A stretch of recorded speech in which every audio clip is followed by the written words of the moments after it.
Bonsoir à tous, bienvenue.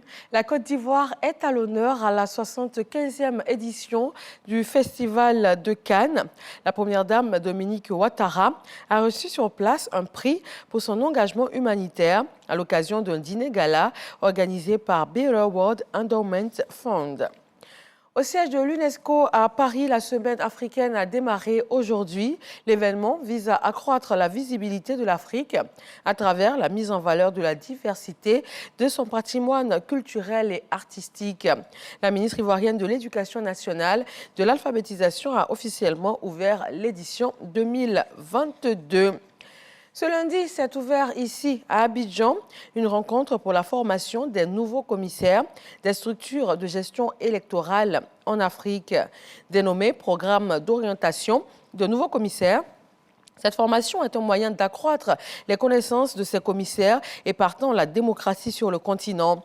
La session de 3 jours a démarré aujourd'hui. La ville de Mans, dans les 18 montagnes, ouvre sa toute première radio communale, un outil de communication au service des populations. Il a été inauguré par le ministre Vagondo Diomandé et Rigoré.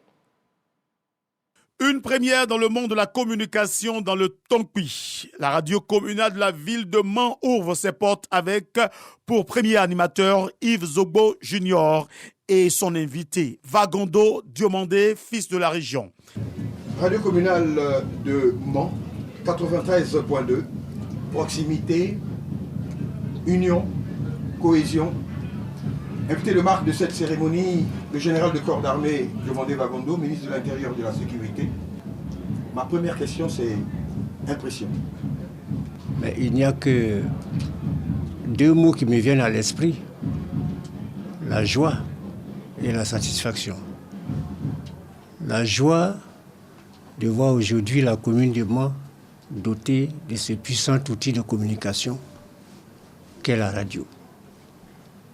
Je me rends compte que le message véhiculé par son Excellence, Monsieur le Président de la République, qui demande à chacun de s'impliquer non seulement dans le vivre ensemble, mais dans la recherche permanente de l'amélioration des conditions de vie des citoyens, ce message-là est bien compris.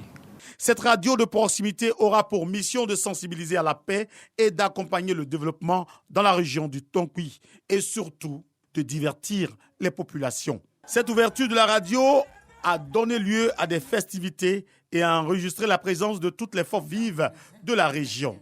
La radio communale de Mans est sur la fréquence 93.2 MHz. Elle couvre toute la région. Sur la scène internationale, un nouveau chef d'État en Somalie. La cérémonie de passation de pouvoir a eu lieu dans la matinée. Hassan Sheikh Mohamud, élu le 15 mai 2022, a reçu de son prédécesseur les charges liées à sa nouvelle fonction. Le nouveau chef de l'État, tout comme l'ancien, ont affirmé leur volonté de travailler de concert, toutefois que cela sera nécessaire pour le bon fonctionnement de leur pays. Le gouvernement zimbabwéen milite pour la levée de l'embargo international sur la vente de l'ivoire. Le sujet est sur la table des échanges pour le sommet international sur les éléphants ouvert ce lundi. Près de 14 pays ont été invités. La population d'éléphants est estimée à 100 000 têtes.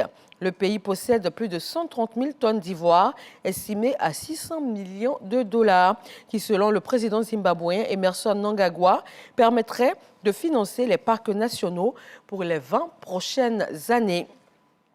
Ils ont tenté de rentrer sur le territoire grec depuis la Turquie, mais 600 migrants ont été empêchés ce lundi de traverser la mer Égée.